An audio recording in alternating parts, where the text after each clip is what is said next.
Welcome back, everyone, to North Dakota Today, live at the Home and Garden Show. And I know it's cold, it's winter, we got a lot of snow outside, but we're going to talk about landscaping, flowers, planting trees. We have Joe Bergeson with Bergeson Nursery here. And what did you tell me your main job is here, even though it's cold? My main job for this time of year is to fan the flames of spring fever. Love it. Showing people beautiful pictures of flowers and getting them started thinking about spring. Okay, it's never really too soon to start planning and thinking about it, though, right? You mean there's still snow on the ground, but you need to have a plan. What else can we do this time of year? Yes. So what are you going to be bringing to people here at the Home and Garden Show? I've got 3 seminars. Today we're going to be talking about roses. And the point I want to get across with roses is that a lot of people have had bad luck. They tell me I just don't have luck with roses. But they've made a couple mistakes. Roses don't have to be hard. If you choose the right varieties and if you follow the right planting technique, you don't have to do anything special. You don't have to do any protection in the fall, and you don't have to spray them with chemicals during the summer. Roses can be easy and rewarding, even in this tough northern climate. So even for a rookie, I mean, obviously this is what you do, so for you it probably seems easy, but as a rookie, could I come into your workshop and go, oh, hey, I could make these roses be beautiful? That is correct. Yes, I will give you very clear You steps. must be a magician if you can do that with me. Well, we'll see. We'll see. Come to the seminar. She has a green thumb. It'd probably be easy with her. Roses specifically you're talking about today at 3:30, correct? That's correct, yes. Yep, how to pick, which varieties to choose, because you got to pick the right roses. So I'm going to show pictures of the best roses for this area, and then the #1 secret to planting them. Oh, the #1 secret. That's good. Okay, now I also kind of want to, you brought some stuff here, and you said it looks like it's no good to me. Dead sticks, yes, this is my job, selling dead sticks. And the reason I brought these things is to illustrate bare root planting. So planting trees and shrubs bare root, you're planting them completely dormant like this. There's no leaves on them when you plant them, and there's a number of advantages to doing that. #1 is they just seem to do better. They just, seems like they go to sleep in one spot, we dig them up, you plant them at home, and they wake up in your yard. So when you plant a tree that's in a pot, sometimes there's issues with the roots going around in a circle, and that can cause issues even years down the road in terms of weakening the structure of that tree.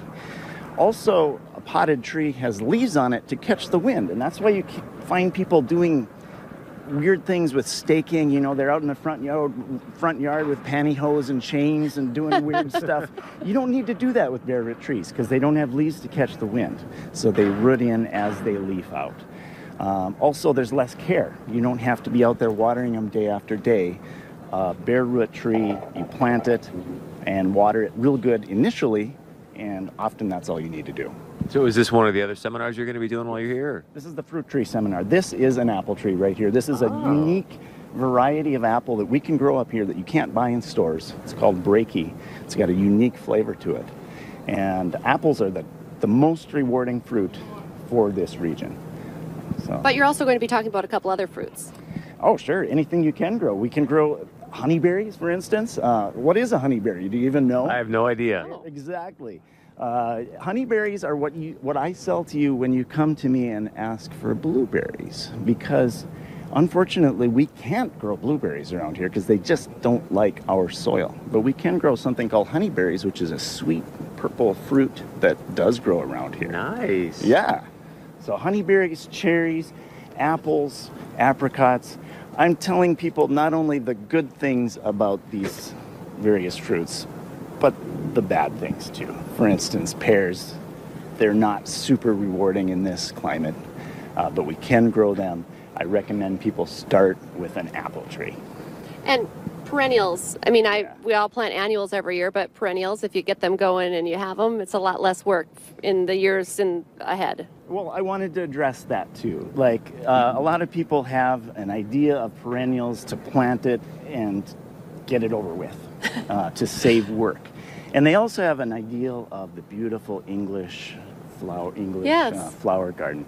Those two ideals don't necessarily go together. Sometimes perennials are a little bit more work. If you want them to be less work, you have to choose the right kinds, the easy kinds. So someone like you that's a green thumb, if you enjoy being out there in the garden, you can plant delphiniums and daylilies and coreopsis, all these fun perennials, and get all this different color. But someone who just wants to pop something in and get it done with, you might have to stick with a little bit more reliable varieties like sedum, daylilies, and things like that, but you can still do it. So again, come out this weekend, come see him, but also you're in fertile Minnesota, so maybe people want to come out, because it's great to see someone that's so passionate about what they do. So if they want to come out and see you more, where are you at in Fertile? Sure.